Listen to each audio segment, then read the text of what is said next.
للناس وبينات من الهدى والفرقان صدق الله مولانا العظيم.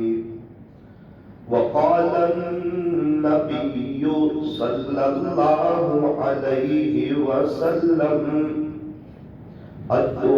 الدعاء سلاح المؤمن او كما قال عليه الصلاة والسلام.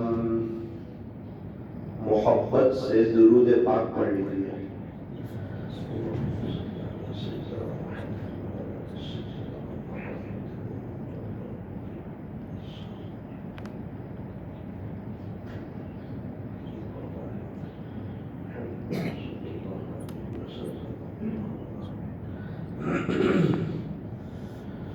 بزرگان محترم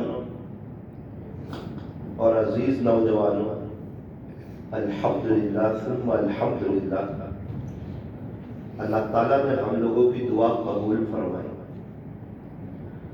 آپ کو یاد ہوگا کہ رجب کا چاند دیکھنے کے بعد ہم نے ایک دعا کی تھی، ہم نے بھی پڑھی تھی، آپ لوگوں نے بھی پڑھی ہوگی.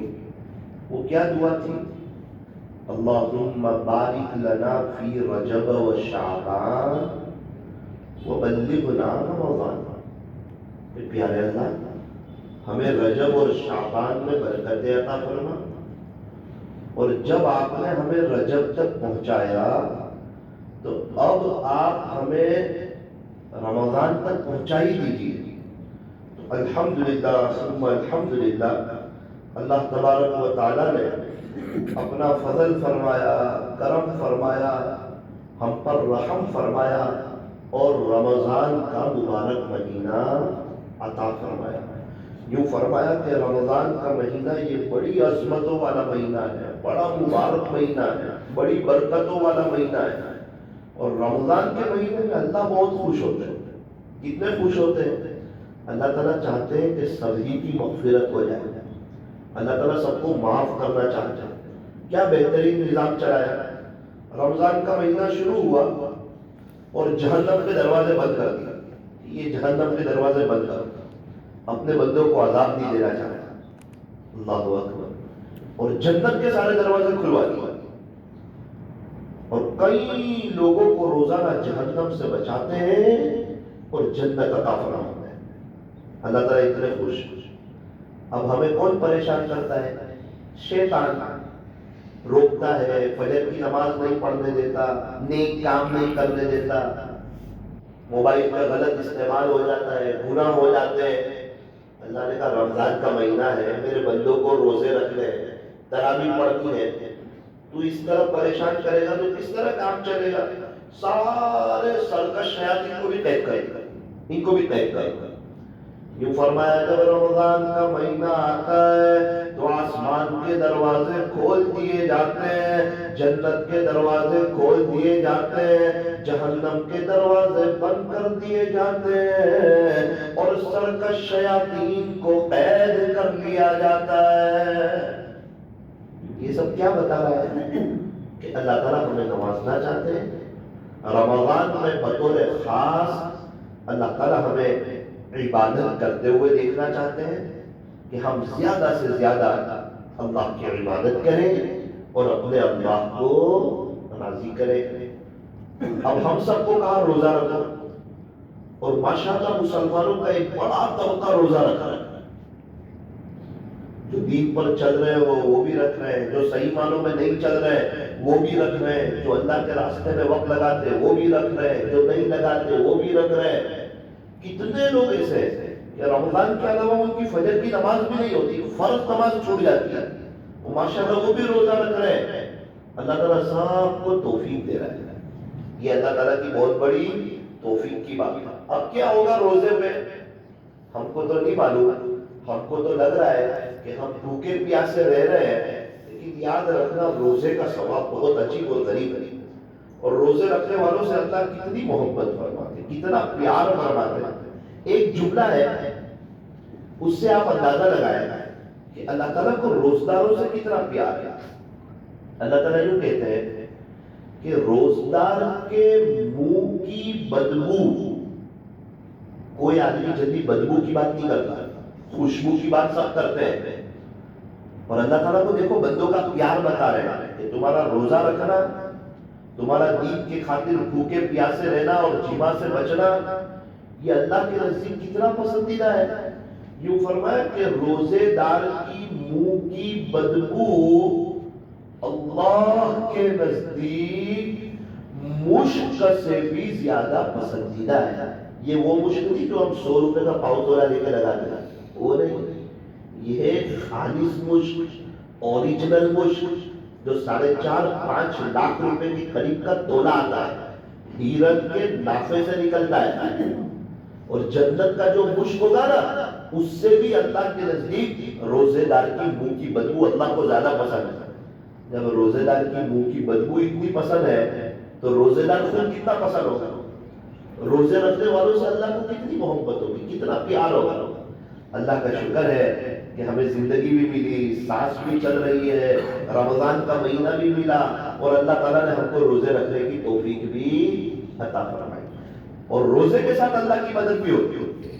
اللہ کی مدد ہٹ جائے تو ابھی ہم تڑپ گئے، ابھی شدت سے پانی کی پیاس لگ جائے 3-3:30 بجے، اور میں وہ مدد اپنی آنکھوں سے دیکھتا ہوں. وہ کیسے؟ ہم جب بیان کرتے ہیں نا تو 2-3 دفعہ پانی پیتے ہیں. کتنی دفعہ پانی پیتے ہیں؟ 2-3 دفعہ. اور رمضان میں جب بیان کرتے ہیں تو پیاس نہیں لگتی. میرا تو اپنا خود کا تجربہ کہ ہر 15 منٹ میں پانی چاہیے. اب جیسے میں ابھی آپ کے سامنے بات کر رہا ہوں، پھر میں عصر کے بعد بندر روڈ جاؤں گا تو وہاں بات کروں گا. اب مغرب میں افطاری میں دعا کروں گا، اور شاید افطاری میں پانی بھی نہ پیوں، صرف شربت پی کے آ جاؤں. تو یہ کیا ہے؟ یہاں تو بار بار پانی چاہیے. بیان کے بعد سب سے پہلے بھائی پانی لاؤ. رمضان میں بھی تو طلب لگنی چاہیے نا، گلا تو وہی ہے، منہ تو وہی ہے.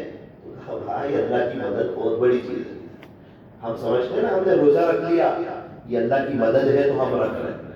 اگر اللہ کی مدد ہٹ جائے تو ہمارا روزہ رکھنا مشکل ہو جائے. ابھی دنیا میں کتنے ملک ایسے ہیں، کتنے ملک جہاں 21.5 گھنٹے کے روزے ہیں. 21 گھنٹے کا روزہ ہے، وہی 2.5 گھنٹے میں افطاری بھی کرنی ہے، مغرب بھی پڑھنی ہے، عشاء بھی پڑھنی ہے، تراویح بھی پڑھنی ہے، اور سحری بھی کرنی ہے، اور آرام بھی کرنا ہے. کتنے ملک ایسے، اور کتنے ملک ایسے ہیں جہاں صرف 2 گھنٹے کا روزہ ہے، 22 گھنٹے رات ہے. آپ کے دل میں آتا ہوگا رمضان تو وہیں گزارنا چاہیے. شاید ناروے میں 22 گھنٹے کی رات ہے، 21.5-22 گھنٹے کی، تو 2 ہی گھنٹے کا روزہ ہے. ایک بزرگ کا بیان ہم سن رہے تھے تو کسی نے کہا کہ حضرت میں نے 100 روزے کی منت مانگی کہ اللہ میرا یہ کام ہو جائے گا تو 100 روزے رکھوں گا. حضرت نے فرمایا بھائی کوئی چیز مانگنی ہو تو سوچ سمجھ کے مانگو، اتنے جوش میں مت آ جاؤ، اتنے جذبات میں مت آ جاؤ کہ 100 روزے رکھوں گا. اب رکھنے پڑیں گے، بولے رکھنے ہی پڑیں گے. کیسے رکھوں؟ حضرت نے فرمایا 100 دن ناروے چلا جائے، 2 ہی گھنٹے کا روزہ ہے، تو انشاءاللہ تیرے 100 روزے کی منت بھی پوری ہو جائے گی اور تیرے 100 روزے بھی پورے ہو جائیں گے. روزدار سے اللہ کتنا خوش، سب کو دعا پہ لگا دیا. چلو میرے بندے کا روزہ ہے، سب دعا کرو. کون کون دعا کر رہا ہے؟ فرشتوں کو دعا پہ لگا دیا. یہ ہواؤں میں جتنے پرندے اڑ رہے ہیں نا، ہم کو تو لگ رہا ہے یہ اڑ رہے ہیں، یہ سب اللہ کے ذکر میں ہے، اور یہ وہی کرتے ہیں جو اللہ کہتے ہیں، یہ اللہ کی نافرمانی نہیں کرتے. پرندوں کو بھی دعا پہ لگا دیا کہ آپ کو پتا نہیں میرے بندے کا روزہ ہے، وہ میرے خاطر بھوکا پیاسا رہ رہا ہے، اس کو پتا ہے اس کا کوئی رب ہے، کوئی خالق ہے، کوئی مالک ہے، کوئی پالنہار ہے، کوئی شہنشاہ ہے، کوئی بادشاہ ہے جو اسے دیکھ رہا ہے. میرا بندہ روزے سے ہے، اس کو معلوم ہے اس کا کوئی رب ہے. اور ہمارے رب کون ہے؟ اللہ ہے.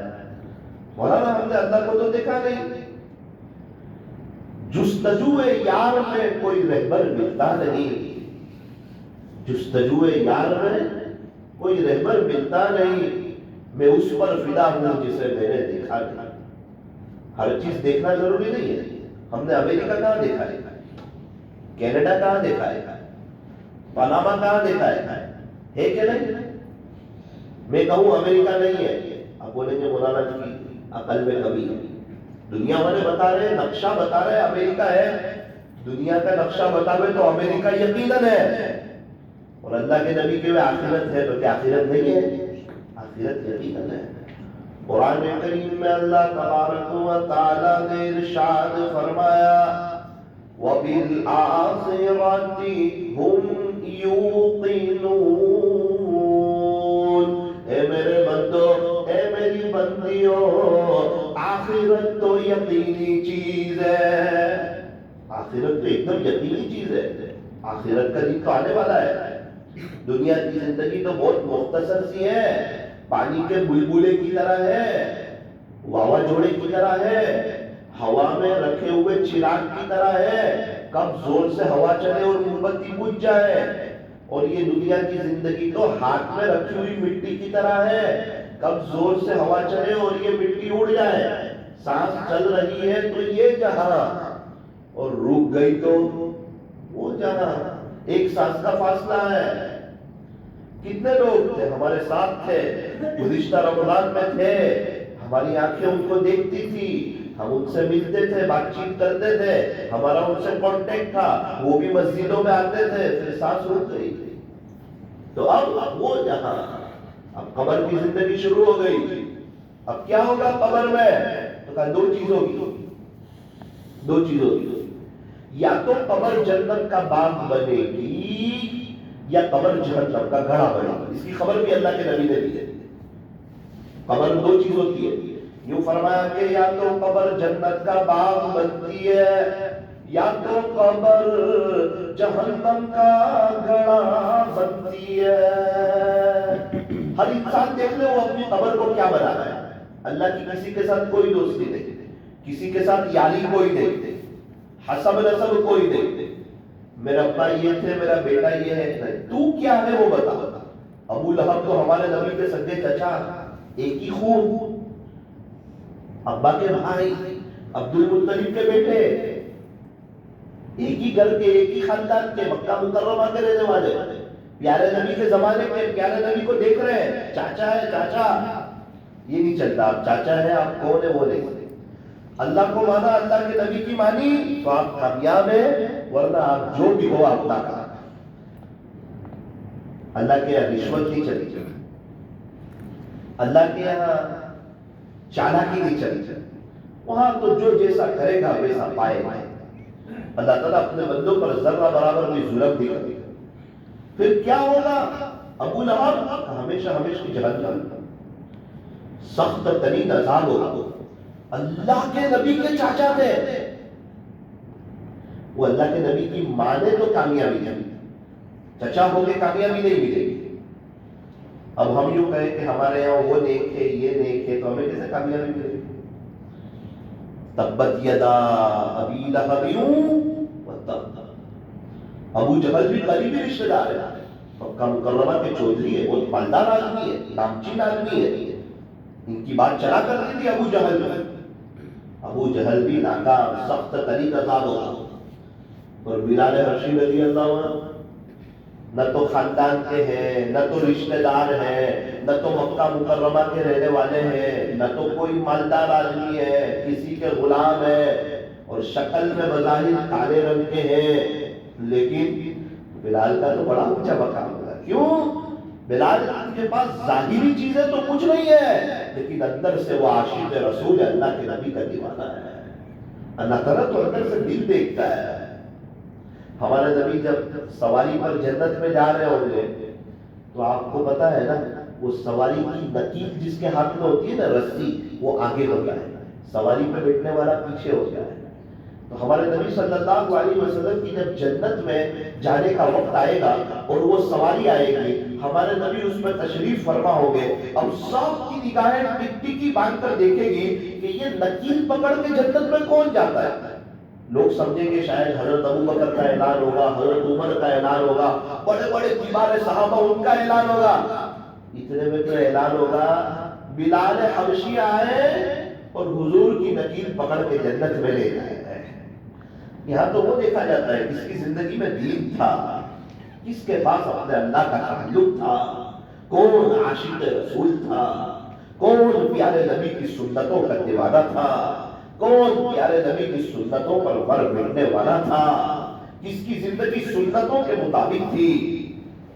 جنید جمشید رحمۃ اللہ علیہ نے اپنی زندگی ایسے ہی چینج کی، سعید انور نے اپنی زندگی ایسے ہی چینج کی۔ کیا ان کے پاس ریکارڈ کم تھے؟ ان کو پتا تھا یہ سب ریکارڈ یہی رہ جانے والے ہیں، قبر میں اور آخرت میں تو نبی کی سنتیں ہی کام آنے والی ہے۔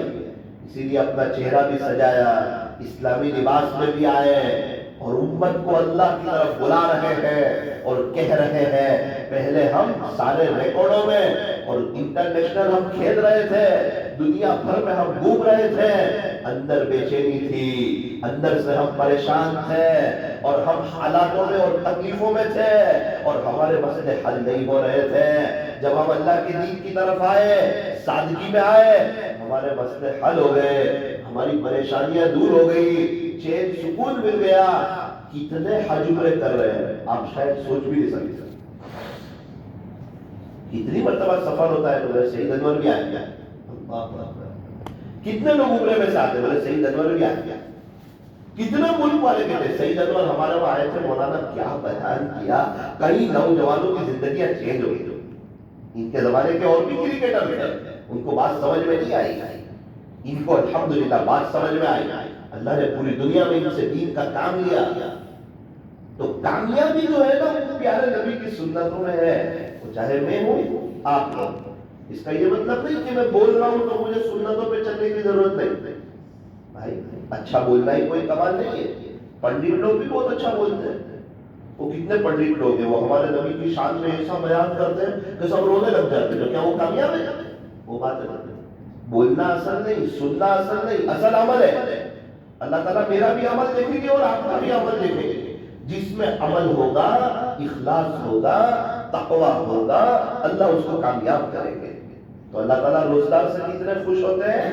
یوں فرمایا کہ سمندر میں رہنے والی مچھلیاں روزداروں کے لیے مغفرت کی دعا کرتی ہیں۔ آپ اندازہ لگائیں، یہ بہت بڑا جملہ ہے، میرا کہنا آسان ہے، آپ لوگوں کا سن لینا آسان ہے۔ کتنی مچھلیاں ہوتی ہیں سمندر میں؟ کتنی مچھلیاں ہوتی ہیں ہم سوچ نہیں سکتے۔ اردو کی کتاب میں لکھا ہے، عالم کلاس میں وہ کتاب پڑھائی جاتی ہے، عالم کلاس کے پہلے سال، ایک مچھلی 1,00,000 انڈے دیتی ہے۔ کتنے انڈے دیتی ہے؟ اس میں سے 35 سے 40 ہزار کے قریب نتیجہ نہیں نکلتا ہے، کبھی کبھار 50,000، کبھی کبھار 55,000، کبھی کبھار 60,000۔ اللہ تعالیٰ ایسے انڈوں کے ذریعے مچھلیاں نکالتا ہے۔ اسی لیے دنیا میں کتنی مچھلیاں کھائی جاتی ہیں، کتنی مچھلیاں ہیں، لیکن کبھی بھی ختم نہیں ہوتی۔ بعضی ایسی مچھلیاں ہیں، ابھی الحمدللہ جو میرا ویسٹ انڈیز کا سفر ہوا بارباڈوس کا، تو وہاں کے ساتھیوں نے مجھے کہا کہ مولانا آپ نے زمین کے اوپر کی دنیا تو دیکھی ہے، تھوڑا سمندر کے تہ کی دنیا بھی دیکھو۔ میں نے کہا کیا مطلب؟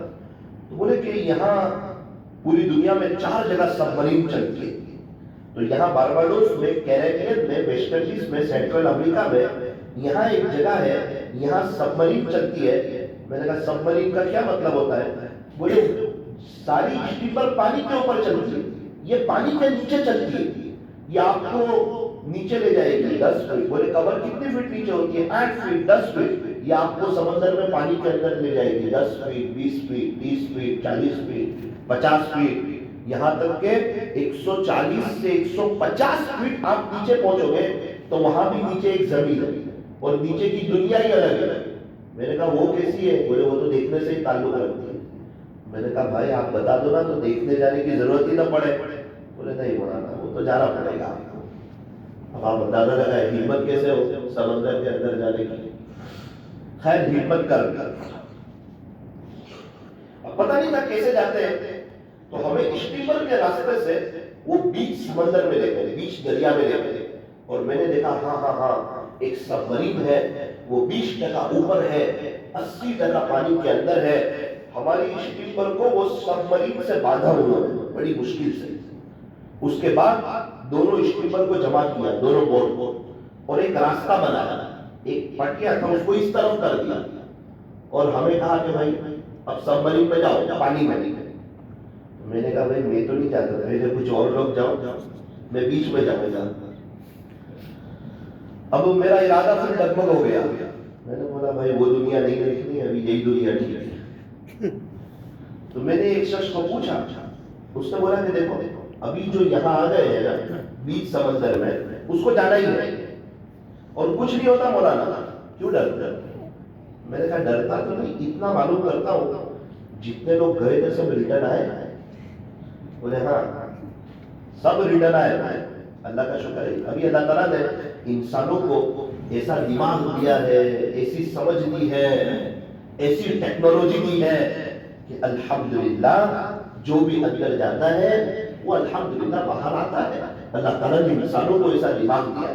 آپ یقین مانیں میرا مقدر تھا، اچھے دن تھے، میں سب مرین میں اندر گیا، جیسے ہی میں اندر پہنچا تو میں 80% پانی کے اوپر، 20% سب مرین اوپر، میں نیچے سے اوپر دیکھ رہا تھا، پانی کے بلبلے نظر آ رہے تھے۔ تصور بھی نہیں کر سکتا تھا کہ یہ ہم پانی کے اندر ہیں، اور اللہ تعالیٰ نے انسانوں کو ایسا دماغ اور ایسی ٹیکنالوجی دی ہے۔ اس کے بعد اس نے رسی چھوڑ دی، اس کے بعد تو سب مرین ایک دم فاسٹ نیچے پانی میں جا رہی ہے۔ بازو والا مجھے کہہ رہا ہے مچھلی دیکھو، کہ مچھلی کی فیٹ دیکھ کتنی جا رہی ہے؟ مچھلی تو بہت دیکھی ہے، وہ 20 فیٹ گئی، 30 فیٹ گئی، 140 کے قریب گئی، پھر رک گئی۔ اندر ایک آدمی کے پاس اس کے ہاتھ میں کنٹرول تھا، رک گئی۔ اس کے بعد جو اندر کی دنیا دیکھی، نیچے پوری وائٹ مٹی تھی اور پورا جنگل جیسا تھا، بہت درخت تھے، درخت میں پتے نہیں تھے، جیسے پتے نہیں ہوتے ویسے پورے درخت تھے، اور مختلف قسم کی سب ڈیزائنیں بنی ہوئی تھی، اور مختلف قسم کے درخت کی خوبصورتی، اور کچھ تو ایسا لگ رہا تھا کہ یہ پہاڑ نظر آ رہے ہیں، اللہ اکبر۔ اور وہاں جا کر جو میں نے مچھلیاں دی، اتنے کانچ میں سے 1000 مچھلیاں ایسے جاتی ہوگی بلو کلر، یہ چلی گئی، اس کے بعد مچھلیاں جا رہی ہے وائٹ کلر، اس کے بعد مچھلیاں جا رہی ہے بلیک کلر، اس کے بعد مچھلیاں جا رہی ہے ہرے کلر، ایسے کلر اور ایسی ڈیزائن، اور اللہ کی قدرت کی ایسی کاریگری، اور بڑی مچھلیاں اور چھوٹی مچھلیاں۔ یہ مچھلی مارکیٹ میں تو ہم نے کبھی دیکھنے کا تصور بھی نہ کیا ہوگا، یہ کچھ نہیں ہے، اتنی مچھلیاں، اتنی بڑی مخلوق اندر آباد ہے۔ اور اندر میں سوچ رہا تھا کہ یہ پانی میں اللہ سب کو رزق پہنچا رہا ہے، تو ہم حضور کی امت میں ہیں، کیا اللہ ہمیں رزق نہیں دے گا؟ اور ہم میں سے ایک بڑا مجمع ہے وہ رزق کے خاطر اپنے اللہ کو ناراض کرتا ہے، جھوٹ بولتا ہے، دھوکہ دیتا ہے، رات میں لیٹ سوتا ہے، فجر کی نماز چھوڑ دیتا ہے۔ ہمیں تو یوں فرمایا کہ دن میں رزق کو تلاش کرو، دن میں رزق کو تلاش کرو، اور رات میں رزق دینے والے کو تلاش کرو۔ ایک ہی موقع ہے اللہ کو راضی کرنے کا۔ میرے ایک دوست ہے، ان سے مل کے بڑی خوشی ہوئی، ایک جگہ وہ نوکری کرتے ہیں، مزدوری کرتے ہیں، ملازمت کرتے ہیں، بہت خوش۔ میں نے کہا بھائی آپ مزدوری کر کے بہت خوش ہو، اس کی کوئی وجہ؟ بولے مولانا جس دن مزدوری کا میرا پہلا دن تھا، سیٹ کے ساتھ میری بات ہو رہی تھی، اس کا ادب کرتے ہوئے اس کو میں نے پہلا جملہ کہا کہ انشاءاللہ خلاصہ یہ ہے امانت داری سے تیری دکان پہ کام کروں گا، جیسے ایک سیٹ کام کرتا ہے ویسے کام کروں گا۔ 2 چھٹی چاہیے بھائی، 2 چھٹی، اور تیری مرضی، پیسہ کاٹ لینا تو، کون سی 2 چھٹی چاہیے؟ جمعہ کے دن مغرب سے عشاء گشت ہوتا ہے تو مسجد میں جاؤں گا، 168 گھنٹے ہوتے ہیں نا، 2 گھنٹے میں اللہ کو دوں گا، اللہ کا اللہ کو راضی کروں گا، اللہ کی جاب کروں گا 2 گھنٹے، اور مہینے میں 3 دن جماعت میں جاؤں گا۔ غریب آدمی کہہ رہا ہے، وہ کہتا ہے مولانا میں نے کہہ تو دیا، لوگ کہہ رہے تھے جاب پہ نہیں رکھے گا، نکال دے گا، اور قبول نہیں کرے گا۔ کیا قبول نہیں کرے گا؟ رات کو بھائیوں کا مشورہ ہوا، اپنی پوری دکان پہ سب سے زیادہ ایماندار آدمی ہو تو یہ یہ تو اللہ کو راضی کرنا چاہتا ہے. کبھی چوری نہیں کرے گا, کبھی دھوکہ نہیں دے گا, کبھی تکلیف نہیں پہنچائے گا اپنے کو. دوسرے دن سے میری جگہ سیٹ کے قریب ہو گئی. اللہ تعالیٰ نے پہلے ہی, تو نے میرے دین کی بات پہلے رکھی, تجھے میرا دین جوب پہ پہلے یاد آیا, تو نے دین کو پہلے نمبر پر رکھا, اب دنیا تیرے قدموں میں ڈال. بہت سے لوگ دنیا کو پہلے نمبر پہ رکھ دیتے اور سیٹ کے سیٹ کو اور اللہ کو بھول جاتے ہیں. کون خالق ہے, کون مالک ہے, کون پالنہار ہے, کون شہنشاہ ہے, کون بادشاہ ہے, اس کی اہمیت اللہ سے بھی بڑھا دیتا ہے. وہ سمجھتے کہ یہ ہم کو رزق دیتا ہے. ارے وہ تو ذریعہ ہے, اس کا ادب ضروری ہے, لیکن رزق سیٹ نہیں دیتا ہے. لاک ڈاؤن میں کس نے رزق دیا؟ ماں کے پیٹ میں جو اس وقت کس نے رزق دیا؟ اسکول جا رہے تھے اس وقت کس نے رزق دیا؟ اور لاک ڈاؤن میں جب ساری دنیا بند تھی اس وقت ہمیں کس نے کھلایا؟ ایک اللہ نے کھلایا. کھلانے پلانے والی ذات ایک اللہ کی. یہ سب تو ذریعہ ہے. بہت سے لوگ سمجھتے ہیں کہ ہم اپنے بچے کو کھلاتے ہیں. او بھائی, ہزاروں بچے یتیم ہیں, ان کے ابو نہیں ہیں, ان کو کون کھلاتے ہیں؟ بہت سے لوگ سمجھتے ہیں میں کماتا ہوں نا تو میری بیوی بچے کھاتے ہیں. لاکھوں عورتیں بیوہ ہیں, ان کے شوہر قبروں میں سوئے ہوئے ہیں, ان کو کون کھلاتا ہے؟ سب کو اللہ ہی کھلاتا ہے. یہ تو کچھ نہ کچھ ذریعہ بنا دیا, ورنہ سارے ذریعے ختم ہو جائے اور آسمان پانی برسانا چھوڑ دے اور زمین غلہ اگانا چھوڑ دے, اس وقت بھی اللہ پوری دنیا والوں کو بند و سلوا کھلانے پر بتا دے. یہ سب تو ایک ذریعے ہے. اللہ تعالیٰ کسی کا محتاج نہیں ہے, وہ تنہا بادشاہ ہے. اور چلتی کس کی ہے؟ کہ اللہ کی چلتی ہے. یہ زمین کس کی ہے؟ اللہ کی ہے. بادشاہ کون ہے؟ کہ اللہ ہے. شہنشاہ کون ہے؟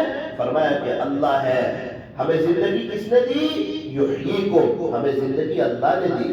اب کیا ہوگا؟ فرمایا اب کچھ وقت کے بعد میں آپ کو موت دوں گا. وَيُمِيتُكُمْ, تمہیں موت کی گھاٹ اتاروں گا, تمہیں موت کا مزہ چکھنا ہے, تم لوگ مر جاؤ گے, یہ دنیا کی تمہاری زندگی ختم ہو جائے گی. اچھا, زندگی بھی دی تھی اللہ نے اور موت بھی دے گا اللہ. تو اللہ پھر آپ نے ہمیں پیدا کیوں کیا؟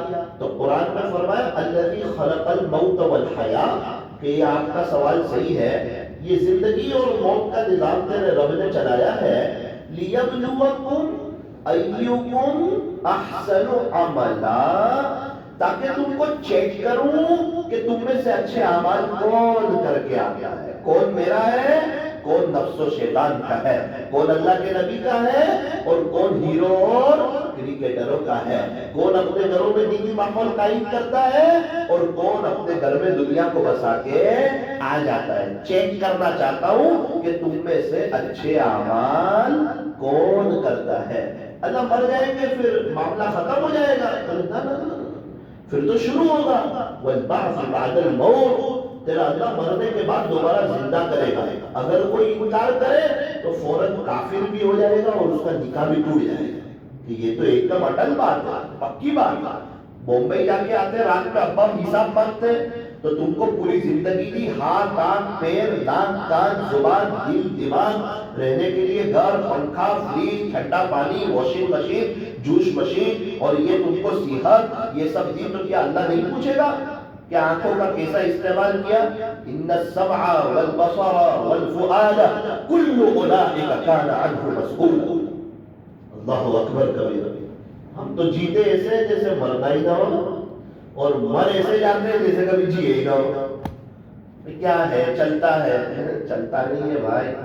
آخرت کا مسئلہ ہے, یہ چلنے کا مسئلہ نہیں ہے. یا تو قبر جنت کا باغ بنتی ہے, جہنم کا گڑھا بنتی ہے, دو میں سے ایک ہوتا ہے, تیسری کوئی بات ہوتی نہیں ہے. اور کسی کا کوئی میسج بھی نہیں آتا کہ ہماری قبر جنت کا باغ بنی ہے, فون بھی نہیں آتا, کچھ پتہ بھی نہیں چلتا. اور ایک مرتبہ عذاب قبر شروع ہوتا ہے نا, پھر عام طور پر رکتا نہیں.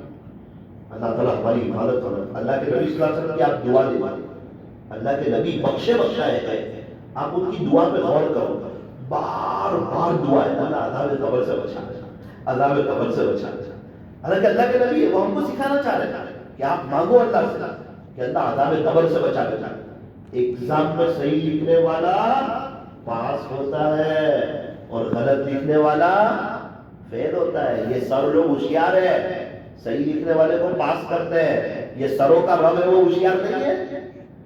جو نبی کے طریقے پر چلتے نہیں چلتے دونوں کو ایک کر دے گا، فجر کی نماز پڑھتے چھوڑتے دونوں کو ایک کر دے گا، دین کی محنت کرتے نہیں کرتے دونوں کو ایک کر دے گا، اللہ کے نبی کی نقل اتارتے ہیرو کی کرکٹروں کی نقل اتارتے دونوں کو ایک کر دے گا۔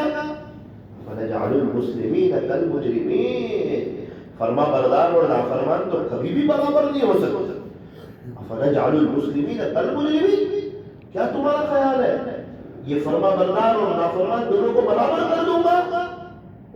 آگے قرآن کا رجا تو دیکھو، مالکم، تم کو کیا ہو گیا، کیف تحکمون، تم کیسا فیصلہ کرنا، دونوں برابر ہو جائیں گے؟ وما یستوی الاعمی والبصیر، کیا دیکھنے والا اور نابینا دونوں برابر ہے؟ ولا الظلمات ولا النور، کیا روشنی اور اندھیرا دونوں برابر ہے؟ تو کیا میرے ماننے والے اور مجھے نہ ماننے والے یہ دونوں برابر ہو جائیں گے؟ نبی کی سنتوں پر چلنے والے، اپنی خواہشات کو دبانے والے، گناہوں سے بچنے والے اور کھلم کھلا گناہ کرنے والے، کیا یہ دونوں سیدھے ڈائریکٹ جنت میں چلے جائیں گے؟ دونوں کا ایک مقام ہو جائے گا؟ کیا اللہ کوئی نہیں ہے؟ کیا اللہ کو سمجھ کوئی نہیں ہے؟ اللہ اکبر کبیرہ، من عمل صالحا فلنفسہ، میں آپ کو بہت پیور بات سنا رہا ہوں، جو اچھا عمل کرے گا اپنی ذات کے لیے کرے گا، اللہ پر کوئی احسان نہیں کرے گا، تم کو جنت ملے گی، اللہ پر کوئی احسان نہیں کرو گے۔ وَمَنْ أَسَاءَ فَعَلَيْهَا، اور اگر کوئی برا عمل کرے گا اس کا وبال اسی پر ہوگا، وہ اللہ کا کوئی نقصان نہیں کرے گا، وہ جائے گا جہنم میں، اللہ کا کوئی نقصان نہیں ہوگا۔ اتنا ہے، وَمَا رَبُّكَ بِظَلَّامٍ لِّلْعَبِيدِ، تیرا اللہ اپنے بندوں پر ذرہ برابر بھی ظلم نہیں کرے گا، اللہ تعالیٰ ہم پر ظلم نہیں کرتے، اور اللہ تعالیٰ تو ہمیں معاف کرنا چاہتے ہیں، ہمیں بخشنا چاہتے ہیں، ہم سے پیار کرتے ہیں، ہم سے محبت فرماتے ہیں، ہمیں کامیابی دینا چاہتے ہیں، اللہ ہمیں ناکام نہیں کرنا چاہتے ہیں۔ اسی لیے تو اللہ نے جنت کے 8 دروازے بنائے اور جہنم کے صرف 7 بنائے۔ کیوں؟ اللہ تعالیٰ زیادہ سے زیادہ لوگوں کو جنت میں بھیجنا چاہتے ہیں، اسی لیے تو یہ مسجدیں ہیں، اسی لیے تو اذان ہے، اسی لیے تو سارا نظام ہے۔ اللہ کرے کہ یہ زندگی میں ابھی سانس چل رہی ہے، توبہ کا دروازہ کھلا ہوا ہے، میں اور آپ تھوڑی سی ہمت کر کے یوں ٹن لے لیں اور اپنے اللہ کی طرف آ جائیں اور دنیا میں بھی مزے لے جنت کے، اور پھر انشاءاللہ قبر بھی بہتر اور آخرت بھی بہتر۔ اللہ تعالیٰ ہمیں عمل کی توفیق عطا فرمائے اور اپنے عاشقوں جیسا رمضان گزارنے کی اللہ ہمیں توفیق اور سعادت نصیب فرمائے۔ لوگ دین کے خاطر کیسی قربانیاں دیں۔ ایک صحابی کا واقعہ آپ کو سنا، ذرا دھیان سے سننا، دل کے کانوں سے سننا۔ وہ صحابی کا نام شاید آپ نے بہت کم سنا ہوگا، ان کا نام ہے حضرت عبداللہ ذو البجادین رضی اللہ عنہ۔ کیا نام ہے؟ حضرت عبداللہ ذو البجادین۔ اصل میں ذو البجادین کہتے ہیں 2 چادروں والے، ذو البجادین یعنی 2 چادروں والے۔ یہ مدینہ منورہ سے قریب رہتے ہیں، قریب یعنی 1 رات کا راستہ تھا مدینہ منورہ۔ اس زمانے میں تو اونٹ گھوڑے کھچر پہ سفر ہوتا تھا نا، تو وہ قریب کا راستہ بھی دور لگتا تھا۔ آج کے زمانے کے حساب سے تو وہ 2 گھنٹے کا راستہ ہوگا کار کا، لیکن اس زمانے کے حساب سے 1 رات کا راستہ تھا۔ اللہ کے نبی حضرت محمد الرسول اللہ صلی اللہ علیہ وسلم مکہ مکرمہ میں رہتے تھے۔ آپ ہجرت کر کے 53 سال کی عمر میں مدینہ منورہ تشریف لائے۔ جیسے ہی آپ مدینہ منورہ تشریف لائے، آس پاس کے گاؤں میں دیہاتوں میں چرچا ہونے لگا، نوجوانوں میں آپس میں بات ہونے لگی، سنا کہ نہیں وہ مدینہ میں کوئی مکہ سے محمد نامی کوئی شخص آیا ہے، وہ کہتا ہے میں اللہ کا نبی ہوں، چلو جا کے دیکھ کے آتے ہیں۔ ہم کو اتنے ناسمجھ میں ہے نہیں کہ ہر کسی کی بات میں آ جائیں گے، جا کے دیکھتے ہیں، اور اگر وہ واقعیتاً اللہ کے نبی ہو ہم ان کو مان لیں گے، کلمہ پڑھ لیں گے، اور اگر وہ واقعیتاً اللہ کے نبی نہ ہو تو ہم تو جا کے آ جائیں گے، ہم ان کی باتوں میں آئیں گے نہیں، ہم تو سمجھدار لوگ ہیں۔ اس طرح بہت سے لوگ آتے تھے اللہ کے نبی کے زمانے میں، مکہ مکرمہ میں بھی بہت لوگ آتے تھے، وہ دیکھنے آتے ہیں اور کلمہ پڑھنے پڑتے۔ ارے ہم لوگ خواب میں اللہ کے نبی کو دیکھنا چاہتے ہیں، جو کھلی آنکھوں اللہ کے نبی کو دیکھتے وہ کیوں آپ کا دیوانہ نہ بنے؟ اللہ تعالیٰ نے آپ کو بڑا حسن و جمال دیا، بڑا حسن و جمال دیا، آپ بڑے حسین اور جمیل تھے۔ اللہ اکبر کبیرہ، آپ کی اداؤں کی، آپ کی چیزوں کی اللہ نے قرآن بنا سکتا ہے۔ والضحیٰ، پیارے نبی جی آپ کے روشن چہرے کی قسم، کیسا چمکتا ہوگا چہرہ، اللہ قسم کھا رہے چہرے کی، ارے بال مبارک کی قسم کھا رہے، واللیل اذا سجا، پیارے نبی جی آپ کے سیاہ زلفوں کی قسم۔ اللہ اکبر، اللہ تعالیٰ نے ہمیں بڑے شان والے نبی دیے، اتنا اونچا مقام ہونے کے باوجود ہمارے لیے روتے روتے، ہمارے لیے تڑپتے، میری امت میری امت میری امت میری امت۔ وہ شاہی زندگی گزار سکتے تھے، اور شاہی کہا تھا کہ اگر میں چاہوں تو اللہ یہ سارے مدینہ منورہ کے پہاڑ سونے کے بنا دے۔ دونوں بات پیش کی کہ آپ کیسی زندگی گزارنا چاہتے ہیں، بادشاہوں جیسی یا عام زندگی گزارنا چاہتے ہیں؟ سلیمان علیہ السلام نبی بھی تھے، بادشاہ بھی تھے۔ خلاصہ میں تو چاہتا ہوں ایک وقت کھاؤں، ایک وقت بھوکا رہوں، تاکہ جس وقت کھاؤں اس وقت شکر کروں، جس وقت بھوکا رہوں اس وقت صبر کروں۔ اللہ اکبر کبیرہ۔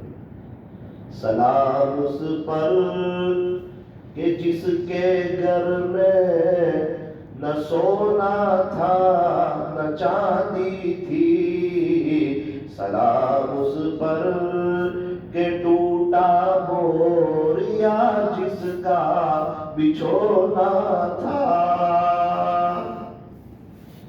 ایک مرتبہ بستر پہ آپ ہلکے سے پلٹ گئے اور پیٹ کو اس پہ لگا کے رکھے بار بار۔ اما عائشہ سے دیکھا نہیں گیا کہ اللہ کے نبی یا رسول اللہ آپ یہ کیا کر رہے ہو؟ عائشہ مجھے بھوک بڑی لگی ہے۔ ایسی زندگی گزاری۔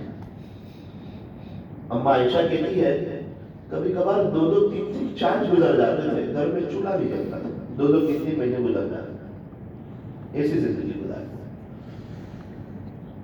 ہمیں بتا کر نہیں گئے کہ آپ لوگ تو بہت راحت میں ہو، بہاروں میں ہو، آپ کو کون پتھر مار رہا ہے؟ آپ کے دانت کہاں شہید ہو رہے ہو؟ آپ کو کہاں پتھر مارے جا رہے دین کے خاطر؟ ہمارے نبی کو تو طائف میں پتھر مارے گئے، پھر بھی دین کا کام نہیں چھوڑا۔ یہاں راحت ہے، آرام سے کر سکتے دین کا کام، لیکن تیار نہیں، من نہیں ہوتا ہے۔ ہمارے نبی ہمارے لیے رو کے گئے، تڑپ کے گئے، محنت کر کے گئے، کوشش کر کے گئے۔ وہ چاہتے تو حرم شریف کے ایک کونے میں بیٹھے رہتے، کیا ضرورت تھی جانے کی؟ کبھی طائف جا رہے ہیں، کبھی اوکاس میں جا رہے ہیں، کبھی مدینہ منورہ کی گلیوں میں جا رہے ہیں، کبھی پہاڑوں پہ جا رہے ہیں۔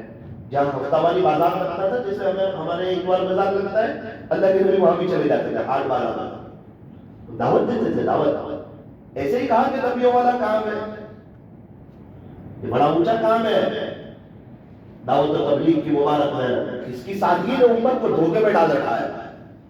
منع کیا تھا اللہ یہ کام والوں پر ان کا مرتبہ ظاہر مت کرنا، کہیں تکبر میں نہ آ جائے، ہر قسم کے لوگ لگتے ہیں، ان کو مت بتانا آپ اس پر ان کو کیا دینا ہے۔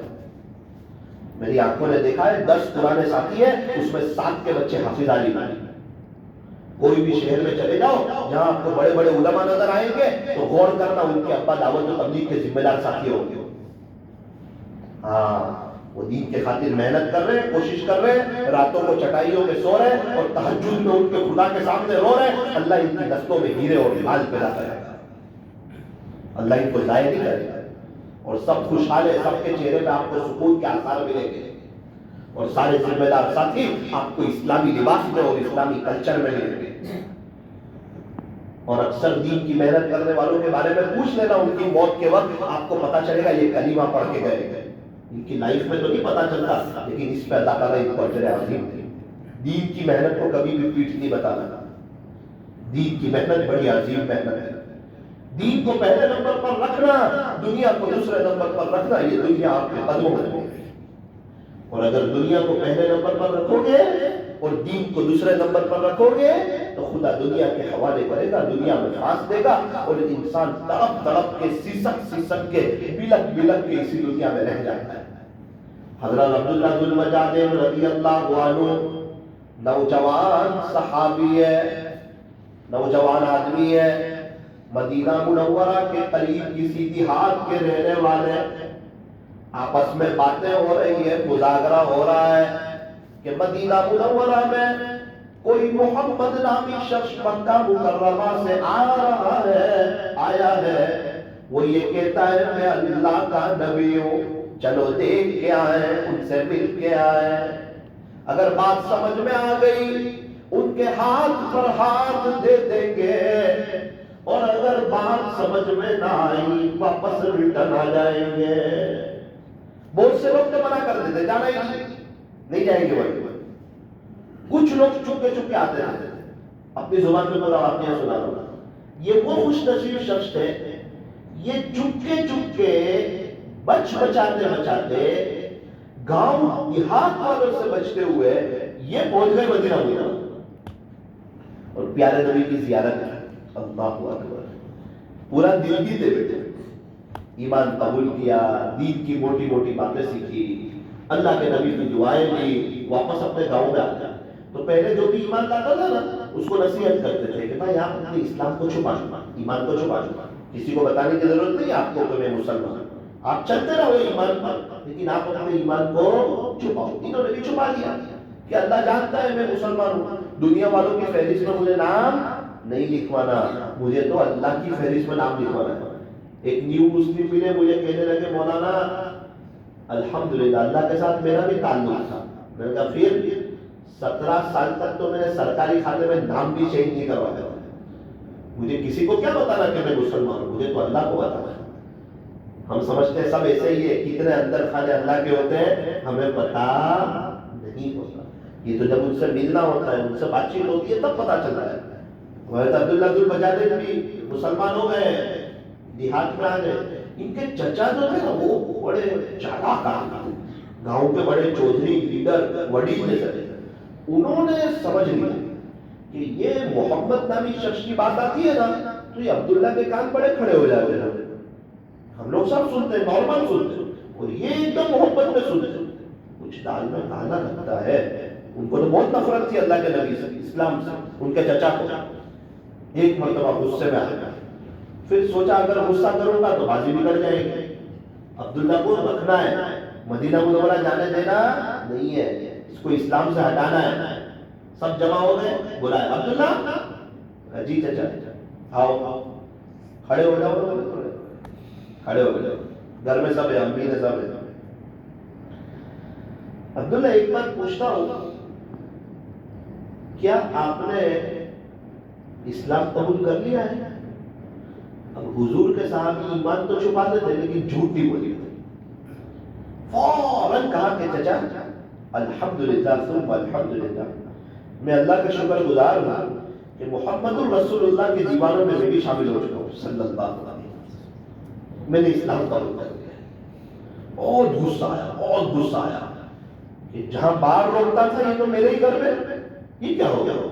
لیکن سوچا اگر غصہ کروں گا تو بات بگڑ جائے گی، محبت سے سمجھایا جائے، چالاکی سے سمجھایا جائے۔ عبداللہ دو راستے ہیں، کیا ماشاءاللہ گھر ہے، بزنس ہے، زمینیں ہیں، چیزیں ہیں، تو دیکھ رہا ہے یہاں تیرے چچا کی عزت ہے، یہاں سب ہے، اگر یہاں رہنا ہے کھاؤ پیو آرام سے رہو، رشتہ دار میں شادی ہوگی، اچھی بہترین زندگی گزرے گی، کوئی ٹینشن نہیں، کوئی مسئلہ نہیں، کوئی پریشانی نہیں، کسی کو جواب دینا نہیں، بعد میں حصہ میں سب بھی ملے گا، آپ کو ایکسیپٹ رہو۔ تو ہماری تو رائے تھی کہ زیادہ سوچنے کی ضرورت نہیں ہے، بھول جاؤ آپ کون تھے اللہ کے نبی اور کیا وہ حق پر ہے یا نہیں ہے، وہ بھول جاؤ، آپ یہاں بنداس رہو۔ پھر تھوڑا لہجہ سخت کیا، اور اگر آپ کو وہاں جانا ہے مدینہ منورہ تو جاؤ، لیکن بھول جانا سب کو، کون تھے امی، کون تھے ابو، کون تھے رشتہ دار، کون سا گھر، کون سی زمین، کون سی جائیداد، تم جانے، تمہارا کام جانے، تم 0/0 ہو جاؤ گے، کچھ نہیں رہے گا تمہارے ہاتھ، وہاں جانا ہو تو وہاں چلے جاؤ۔ فوراً کہا کہ چچا میں جا رہا ہوں مدینہ منورہ، نہیں چاہیے چچا۔ اب آیا چلا، اب آیا غصہ کہ یہ سمجھنے والا ہے نہیں، عبداللہ جوان ہے اور میرے سامنے جرأت کرتا ہے، چچا میں تو مدینہ منورہ چلا جاؤں گا، مجھے یہ سب نہیں چاہیے، مجھے تو اللہ کے نبی چاہیے۔ چچا کو اتنا سخت غصہ آیا، زور سے ایسا ہاتھ مارا ان کے اوپر کہ ان کے پورے بدن کے کپڑے اتار دیا، کتابوں میں لکھا ہے کہ اتنے اونچے درجے کے شخص ان کو برہنہ کر دیا اور کہا یہ کپڑے بھی ہمارے جا چچا آپ بھی چلا جاؤ. جانے لگے نا تو ماں کو رہا ماں تو ماں ہوتی ہے. چچا کے سامنے دیتے نا تو ماں کو تماشا مارا روب بہت تھا چچا کا. پیچھے سے ایک چادر دے دی. انہوں نے چادر کے دو حصے کیے, ایک کو لنگی بنا دیا, تہبند بنا دی, ایک کو اوپر رکھ دیا. اسی لیے ان کو کہتے ہیں ذل بجا دے دو چادروں والوں. اب ساتھ میں کچھ نہیں, نہ کھانا نہ پانی نہ سواری, کچھ ساتھ میں دیا نہیں. پتہ نہیں کیسے پہنچے مدینہ منورہ. چھوڑ فکر دنیا کی چل مدینے چلتے ہیں. یہ ہے اصل. ہم تو گناہ چھوڑنے تیار نہیں ہیں, گیروں والی زندگی چھوڑنے تیار نہیں ہیں, نبی علیہ السلام والے اسلامی کلچر میں آنے ابھی تو ہم تیار نہیں ہیں, اور یہ ساری دنیا چھوڑ رہے ہیں. یہ بہت بڑی بات ہے. دو بھائی الگ ہو رہے ہو نا تو 10,000 روپے نہیں چھوڑتے, اور یہاں سب چھوڑ رہے ہیں پورا. ماں باپ, فیملی, رشتہ دار, عزیز اور اقارب, پیسہ, زمین, جائیداد, خوشی, بہاریں, کوئی ٹینشن نہیں تھا. ویکسنٹ تھے وہ. اب رات گزری, تقریباً صبح کا وقت تھا. یہ مدینہ منورہ میں آ گیا. اللہ کے نبی صلی اللہ علیہ وسلم صحابہ کرام کے ساتھ بیٹھے ہوئے تھے. صحابہ نے دیکھا کہ اللہ کے نبی کے چہرے پہ یہ اچانک خوشی کیسی. اللہ کے نبی کا چہرہ تو خوشی سے ٹمٹما اٹھا, ایک دم خوش ہو گئے. یہ کیا ہو گیا؟ تو پیچھے مڑ کے دیکھا تو وہی آ گیا, عبداللہ ذل بجانے. لیکن صحابہ ان کو جانتے نہیں تھے, وہ تو دیہات کے رہنے والے تھے. لیکن وہ دو چادروں میں آئے, سیدھے سادے انداز میں, غربت کی حالت میں آئے, اللہ کے نبی کے قریب بیٹھے اور ساری بات رکھ دی خلاصہ کہ یہ ہوا, اور میں اللہ کے لیے اور آپ کے لیے سب چھوڑ کے آپ کے قدموں میں آ چکا ہوں. اب آپ کے غلاموں میں شامل ہونا چاہتا ہوں. اللہ پیارے نبی کے در پہ پڑے رہے اصحاب صفہ پہ. اللہ اس کے رسول کی محبت بہت بڑھ گئی, عجیب بڑھ گئی. جو دین سب کچھ چھوڑ دیا نا دین کے خاطر, ایسی محبت بڑھ گئی کہ کبھی کبھار تو مسجد نبوی کے دروازے پہ بیٹھ جاتے اور کہتے ہیں اللہ اللہ اللہ اللہ. جذبہ کی, جو تصوف میں کہتے ہیں نا جذبہ کی کیفیت تاری ہو جائے. حضرت عمر رضی اللہ عنہ نے ڈانٹا, اے عبداللہ کیا کرتے ہو, زور زور سے اللہ اللہ کہتے ہو, الگ سے کہو, سب کو بتانے کی خلاصہ ہے کہ ضرورت. اللہ کے نبی نے فرمایا عمر عبداللہ کو کچھ نہ کہو, یہ جو کچھ بھی کر رہا ہے نا اخلاص کے ساتھ کر رہا ہے, دکھلاوے کے بھی نہیں کر رہا ہے. یہ اندر کی ایک کیفیت کا نام ہے. جن کے اخلاص کی گواہی خود محمد رسول اللہ صلی اللہ علیہ وسلم کہ عبداللہ جو کچھ کر رہا ہے, حضرت عمر خاموش ہو گئے. یہ تو اللہ کے نبی کہہ رہے ہیں, اب کچھ کہنے میں اب حضرت عمر کچھ نہیں کہتے. ابھی تو کچھ ہی وقت گزرا تھا, حضرت عبداللہ نے بڑی قربانی دی, سب گھر والوں کو, فیملی کو, رشتہ داروں کو, مال و دولت کو چھوڑا, یہاں تک کہ دین کے خاطر آپ کے کپڑے اتار لیے گئے. کیا یہ سب اللہ نے نہیں دیکھا؟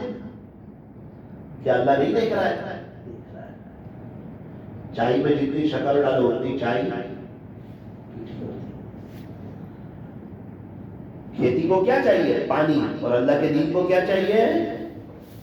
جو اللہ کے دین کی خاطر جتنی قربانی دے گا اس کا مقام اتنا اونچا ہوگا. ابھی تو اس کا صلہ ملے گا, بدلہ ملے گا. آخرت میں کیا ملے گا وہ تو ٹھیک, اس دنیا میں کیا مل رہا ہے وہ سننا ذرا کیا ہوتا ہے. ایک سفر میں جانے کا ارادہ ہوا, ایک غزوے پہ جا رہے اللہ کے نبی, اللہ کے راستے میں جا رہے ہیں. کون کون تیار ہے؟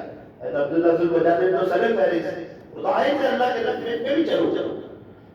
سفر میں ایک جگہ قیام کیا نا تو کسی نے آ کے کہا پیارے نبی کو کہ وہ جوان جو آیا تھا عبداللہ ذل بجانے, تو بولے ہاں جی اللہ کے نبی وہ بیمار ہے بہت. اچھا عبداللہ بیمار ہے؟ بولے ہاں.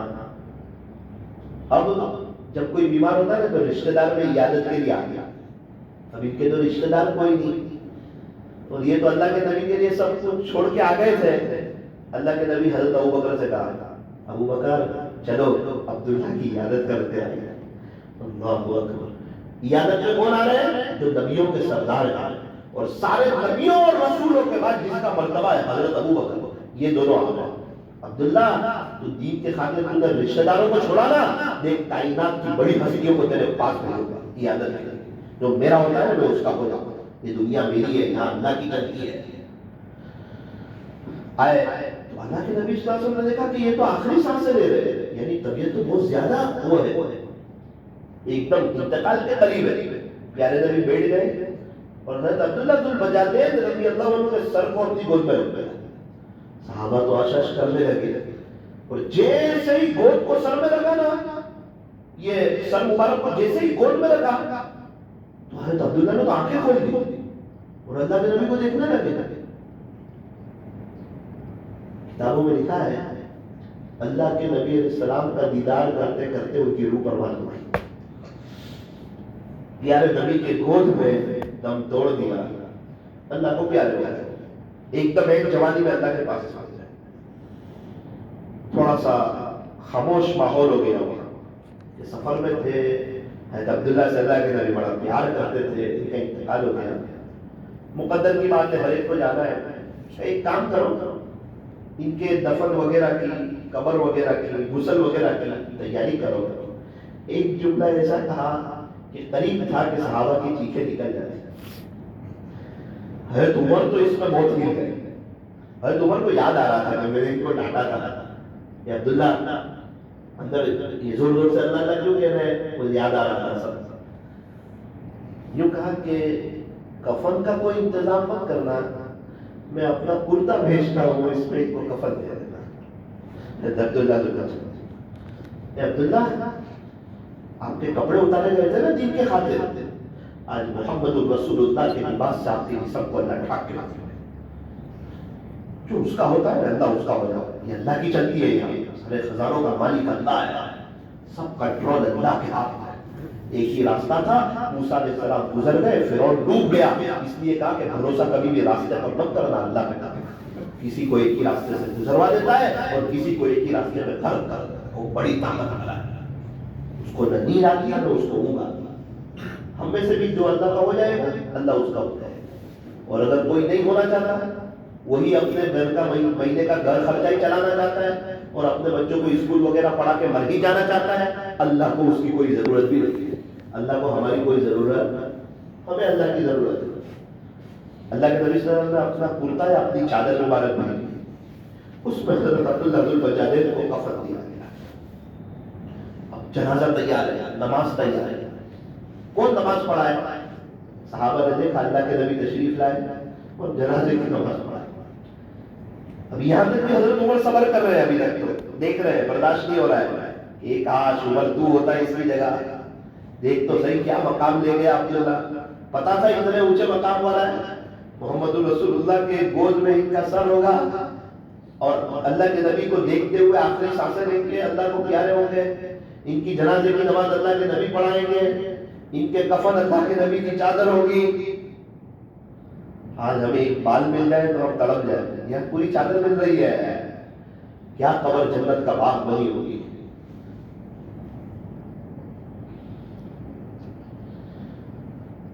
شریعت کا ایک مسئلہ ہے کہ قبر میں وہ اترے جو میت کا قریبی رشتہ دار. ابھی ان کے تو کوئی رشتہ دار تھے نہیں. اب یہ تو اللہ کے نبی کے ہو گئے تھے تو اللہ کے نبی کے ہو گئے تھے. اب سارے صحابہ تیار ہیں، تھوڑا سا اشارہ ہو جائے تو ہم قبر میں اتر جائیں. جنازے کی نماز ہو گئی، صحابہ دیکھنے لگے یہ تو اللہ کے نبی صلی اللہ علیہ وسلم تشریف لائے اور قبر میں اتر گئے. خود اترے اللہ کے نبی کی قبر.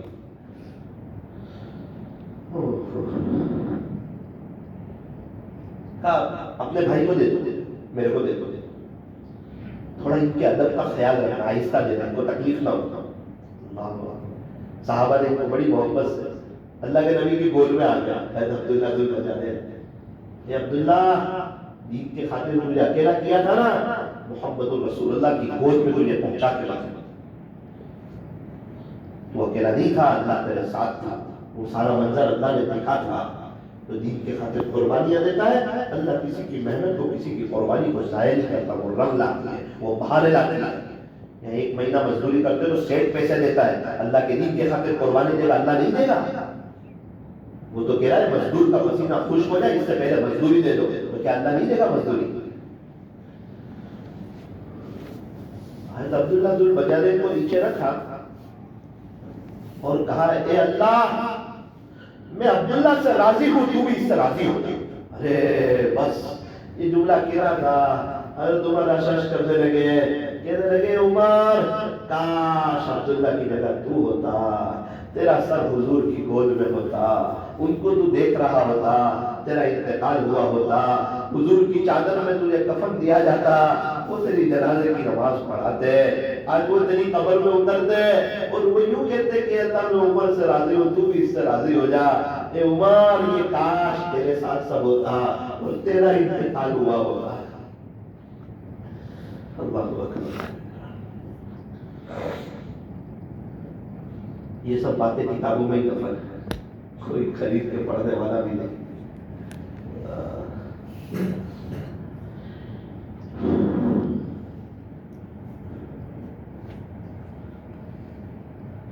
میرے نوجوانوں، دینی ماؤں بہنوں، زندگیاں تو گزر جائیں گی، کچھ کر کے جاؤ اللہ کے لیے، اللہ کے نبی کے لیے، دین کے خاطر اپنے آپ کو چینج کر دو، اسی میں مزہ ہے۔